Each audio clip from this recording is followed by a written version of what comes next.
నమస్కారం. News 9 TV వీక్షకులకి స్వాగతం. ఈ రోజు మనం జూలై 1 నుండి 15వ తేదీ వరకు కన్యా రాశి వారి జాతక చక్రం ఎలా ఉండబోతుంది, ఈ 15 రోజుల్లో వారికి ఎలాంటి కీడు పొంచి ఉంది, ఏ ఏ విషయాల్లో అప్రమత్తంగా ఉండాలి, ఆపదలను ఎలా దాటాలి, ఏ దేవుడిని పూజించాలో ఇప్పుడు వివరంగా తెలుసుకుందాం. ఏం కీడు జరగవచ్చు, ఎలాంటి ఇబ్బందులు వస్తాయి.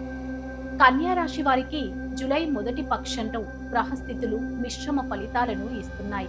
ప్రధానంగా ఈ సమయంలో ఆర్థిక పరమైన చికాకులు, మీరు లెక్కలు వేసుకున్న దానికి వాస్తవంగా జరిగే ఖర్చులకు పొంతన ఉండదు. ఆకస్మిక ఖర్చుల వల్ల చేతిలో డబ్బు నిలవదు. ఇచ్చిన అప్పులు తిరిగి రాక ఇబ్బంది పడతారు. ఆరోగ్య సమస్యలు, జీర్ణకోశ సంబంధిత వ్యాధులు లేదా నరాల బలహీనత మిమ్మల్ని వేధించొచ్చు. అలాగే ప్రయాణాల్లో చిన్నపాటి గాయాలు లేదా వాహన మరమ్మతులు వచ్చే సూచనలు ఉన్నాయి. వృత్తిలో శ్రమ, ఆఫీస్లో ఎంత కష్టపడినా తగిన గుర్తింపు రాకపోవడం వల్ల కొంత నిరాశ చెందుతారు. పనుల్లో అనవసరమైన జాప్యం జరుగుతుంది. ఎలాంటి జాగ్రత్తలు తీసుకోవాలి, ఏం చేయాలి?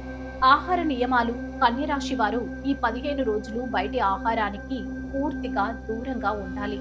సమయానికి భోజనం చేయడం వల్ల జీర్ణ సమస్యల నుంచి బయటపడవచ్చు. ప్రయాణాల్లో అప్రమత్తత. వాహనాలు నడిపేటప్పుడు అత్యంత జాగ్రత్తగా ఉండాలి. దూర ప్రయాణాలు వీలైనంత వరకు వాయిదా వేసుకోవడం ఉత్తమం. ఆర్థిక క్రమశిక్షణ. ఎవరికి హామీలు ఉండకండి. జామీను సంతకాలు అస్సలు చేయకండి. పొదుపు మంత్రం పాటిస్తేనే ఈ సమయాన్ని సాఫీగా దాటగలరు. ఏ దేవుడి దగ్గర మొక్కాలి? పరిహారాలు. కన్య రాశికి అధిపతి బుధుడు కాబట్టి చికాకులు, గండాల నుంచి బయటపడి మానసిక ప్రశాంతత పొందాలంటే ముఖ్యంగా ఆరాధించాల్సిన దైవం శ్రీ మహావిష్ణువు మరియు శ్రీరాముడు.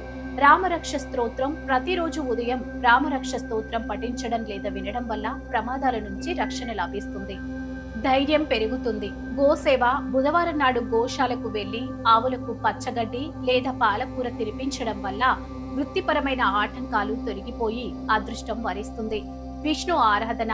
మీ దగ్గరలోని విష్ణుమూర్తి లేదా వెంకటేశ్వర స్వామి ఆలయానికి వెళ్లి తులసి దళాలతో అర్చన చేయిస్తే ఆర్థిక బాధలు తొలగిపోతాయి. చూసారుగా, కన్యా రాశి వారు ఈ జూలై 1 నుండి 15 వరకు ఆర్థిక విషయాల్లో కొంత క్రమశిక్షణ పాటించి విష్ణుమూర్తిని ఆరాధిస్తే ఎలాంటి అడ్డంకులనైనా సునాయాసంగా అధిగమించవచ్చు. మరిన్ని ఆసక్తికరమైన ఆధ్యాత్మిక మరియు రాశి ఫలాల విశేషాల కోసం చూస్తూనే ఉండండి న్యూస్ 9.